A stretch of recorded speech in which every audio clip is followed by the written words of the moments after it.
Disclaimer. This video was created for entertainment and storytelling purposes only. The stories featured may be fictional, inspired, adapted, or dramatized. Any resemblance to real persons or events is purely coincidental. This channel does not promote harassment, violence, or illegal activities. Viewer discretion is advised. I worked for a massive tech company in the UK. The kind of company where nobody really knew everyone because our team was spread across the entire world. For almost 10 years, I loved my job. The work was challenging, the pay was solid, and most of my coworkers were genuinely good people.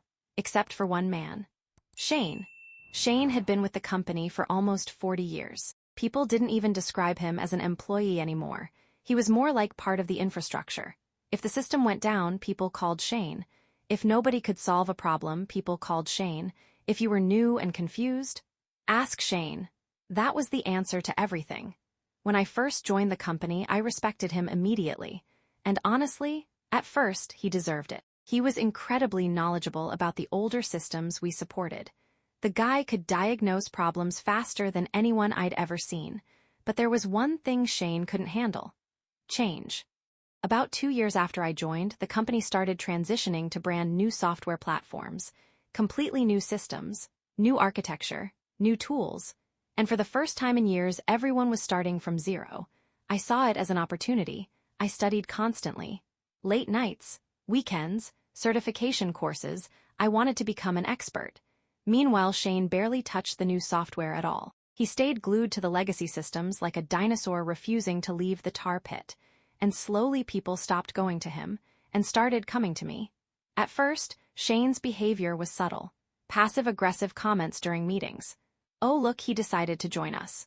Little digs whenever I made the tiniest mistake.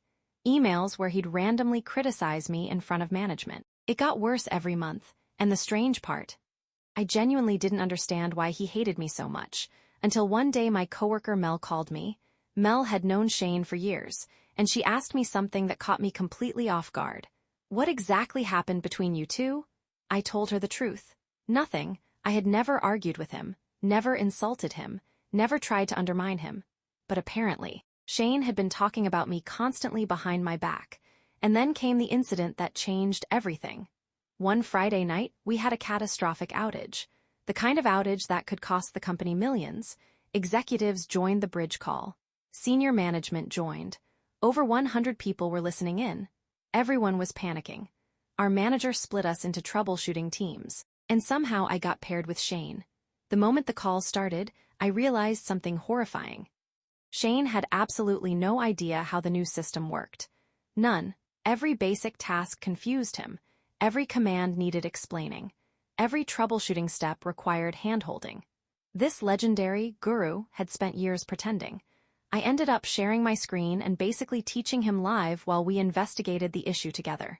Eventually, deep in the logs, I found the real cause. A faulty patch deployment. A nasty one. The fix itself was straightforward, but company policy required management approval before rollback, so I documented everything carefully and prepared the rollback plan. Then Shane suddenly disconnected from the call. I assumed Skype crashed. No big deal. I rejoined the main incident bridge. And instantly I got obliterated. The incident manager was furious. Apparently, while I was gone, Shane had gone back to the main bridge and blamed everything on me. He told leadership that I deployed the patch incorrectly. He claimed he found the issue. And worst of all, he claimed I refused to follow his instructions to fix it. I sat there stunned, listening to executives talk about me like I was some reckless idiot. And because Shane had nearly 40 years at the company, they believed him. Not me. I was formally disciplined. He was praised as a hero. And that's when I realized something.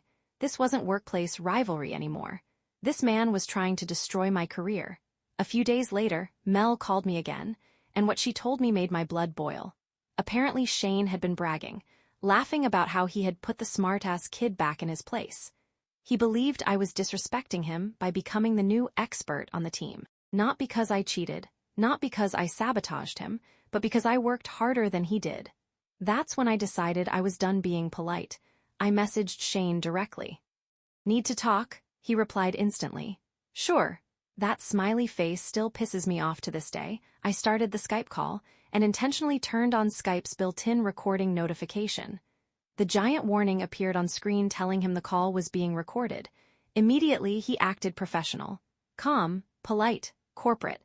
I confronted him about the outage. He denied everything, claimed he was sorry I felt that way, said maybe we should involve management, exactly what I expected. So then I did something calculated. I turned off the Skype recording, right in front of him, and I said, "There, recording's gone, now tell me the truth." And just like that his mask slipped, completely. He admitted everything. He said I needed to respect senior employees. He said he had every right to put me in my place.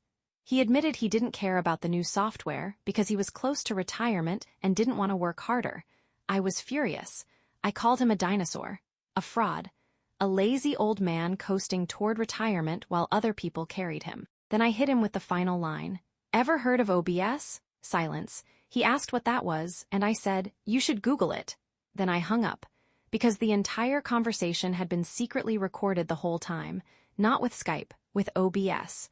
Within minutes, the messages started flooding in. Begging, pleading. He said if he lost his job, he'd lose his retirement, his insurance, his healthcare, everything.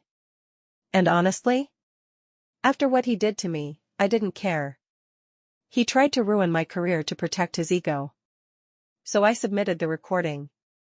The company launched an investigation immediately. A few weeks later, Shane was fired. No retirement package. No benefits. Nothing. And months later, I heard he died. Apparently he had massive medical debt.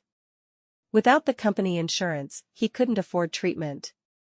And just like that, the man who spent decades acting untouchable was gone.